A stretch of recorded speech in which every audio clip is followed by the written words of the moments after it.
સમાચાર સામે આવી રહ્યા છે લુણાવાડાથી, જ્યાં લુણાવાડામાં કચરા કલેક્શનની વાનમાં મેડિકલ વેસ્ટ ઠાલવવાનો મામલો સામે આવ્યો છે।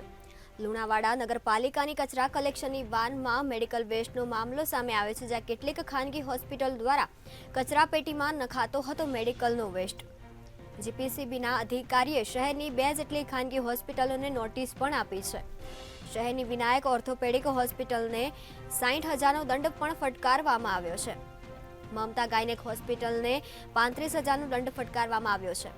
પાલિકા દ્વારા બંને હોસ્પિટલો પાસેથી કુલ 95,000નો દંડ વસૂલવામાં આવ્યો છે। પાલિકાની દંડાત્મક કાર્યવાહીને લઈને અન્ય ખાનગી હોસ્પિટલો પણ સજાગ બની છે। સમાચાર સામે આવી રહ્યા છે લુણાવાડાથી, જ્યાં કચરા કલેક્શનની વાનમાં મેડિકલ વેસ્ટ ઠાલવવાનો મામલો સામે આવ્યો છે। કેટલીક ખાનગી હોસ્પિટલો દ્વારા કચરા પેટીમાં નખાતો હતો મેડિકલ વેસ્ટ।